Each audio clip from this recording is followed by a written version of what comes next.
Good morning बच्चों आज मैं आपको क्लास 10th नगीन प्रकाशन का प्रश्नावली 1A का क्वेश्चन नंबर फर्स्ट का 6th पार्ट कराने जा रही हूँ। इसमें आपको इसका मासापा निकालना है यूक्लिड डिवीजन एल्गोरिथम से। यूक्लिड डिवीजन एल्गोरिथम में आपको भाग विधि से इसका हल निकालना पड़ता है, उसके स्टेप लिखने पड़ते हैं। तो ये बड़ा है थोड़ा सा, मैं पहले आपको इसका हल करके दिखा दे रही हूँ, फिर स्टेप लिखना सिखा दूंगी। देखो करना क्या है हमें, ये क्वेश्चन है आपके पास, एरो का निशान लगा दो, जो छोटा है उसकी साइड छोटे का, जो बड़ा है उसकी साइड बड़े का। अब भाग करने के लिए देखो यहाँ आप लिखो, सबसे पहले छोटे वाले नंबर को बाहर लिख दो, यानी 506 बाहर हो गया, अंदर हो गया 1155। कितनी बार में जाएगा, देखो ये 2 बार में जाएगा। जब 506 को 2 से हमने मल्टीप्लाई करा तो हमारे पास आ गया 1012। आप 506 को 2 से मल्टीप्लाई करोगे तो 1012 आ जाएगा। आपको भाग देना तो आता ही है। माइनस कर दो, देखो 5 में से 2 माइनस हुआ 3, 5 में से 1 माइनस हुआ 4, और यहाँ पर 1, और ये 1 में से 1 माइनस खत्म हो गया। ये आपका एक स्टेप हो गया। मैं आपको स्टेप लिखना सिखाऊंगी, लेकिन पहले क्योंकि बड़ा भाग है इसलिए पहले भाग आप देख लो। ये वाला नंबर है, फिर यहाँ लिख दो, यानी 506 आपने अंदर लिख दिया। अब ये आपका देखो 3 बार में जाएगा। 143 त्रीजा होता है 2429, यानी 429। माइनस कर दोगे तो आपके पास आ गया 77। देखो यहाँ इसने हासिल ले लिया। 16 हो गया, 16 में से 9 गया 7, यहाँ 9 में से 2 गया 7, और यहाँ पर आपके पास 4 में से 4 खत्म हो गया। ये दूसरा स्टेप हो गया। फिर यहाँ पर देखो 143 को फिर ये वाला नंबर यहाँ रख दो। अब ये आपका एक बार में चला जाएगा, यानी 77। माइनस कर दो, देखो 13 में से 7 माइनस हुआ तो आ गया 6, यहाँ भी 13 में से 7 माइनस हुआ 6।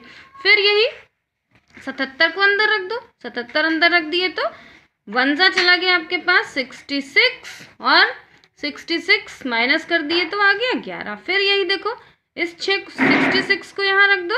अब ये इस बार देखो खत्म हो जाएगा, 11 6 66, यानी ये आपका यहाँ 0 आ गया। हमें ये तब तक हल करना होता है जब तक यहाँ 0 ना आ जाए। ये 0 शेषफल हो गया, तो ये आपके पास क्या मिल गया, ये आपको HCF। अब स्टेप बाय स्टेप कैसे लिखोगे, देखो सबसे पहला वाला यहाँ लिख दो आप। देखो स्टेप यहाँ से लिखना बता रही हूँ आपको। देखो सबसे पहले लिख दो फर्स्ट स्टेप।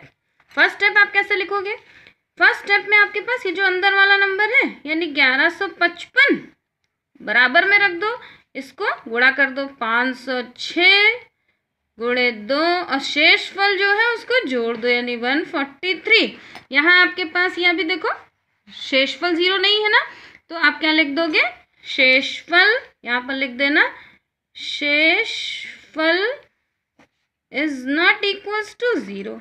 ये स्टेप आपका खत्म हो गया। अब सेकंड स्टेप में देखो, सेकंड स्टेप में आपको फिर यही वाला नंबर 506 इस बार अंदर रख दो। 506 आपने अंदर रखा, इक्वल्स टू में यहाँ देखो 143, फिर इनटू यहाँ वाला 3, प्लस में कितना जो रिमाइंडर बचा 77। अभी भी देखो शेषफल आपके पास 0 नहीं बचा है ना, फिर लिख दो शेषफल बराबर नहीं है किसके, 0 के।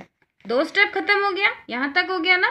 तीसरा स्टेप देखो, थर्ड स्टेप में आपको क्या करना है, वही सेम प्रोसेस, इसको अंदर रख लो 143 बराबर में किसके, ये इसको 77 इंटू ये जो आपका भागफल है, यानी 1 प्लस में 66। अभी भी देखो शेषफल 0 नहीं आया, फिर लिख दो शेषफल बराबर नहीं है 0 के। चौथा स्टेप देखो, चौथा स्टेप में यही 77, यही वाला नंबर इधर आ जाएगा। देखो 77 बराबर में किसके, 66 इंटू 1 प्लस में 11, यहाँ देखो 11 आया था ना घटाने पर।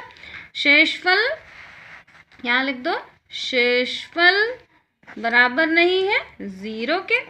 फिर पांचवें स्टेप में ये देखो, पांचवा स्टेप आपने लिखा, यही 66 अंदर लिख दिया, इक्वल्स में 11 इंटू में कितना 6 और प्लस 0। देखो यहाँ शेषफल 0 हो गया ना, तो लिख दो शेषफल बराबर हो गया 0 के। आंसर क्या लिख दोगे, अतः HCF HCF यानी मासापा बराबर कितना हो गया, यही जो नीचे वाला नंबर है यानी 11, यही आपका HCF हो गया। बच्चों पूरे वीडियो को आप फिर से पॉज करके नोट कर लो।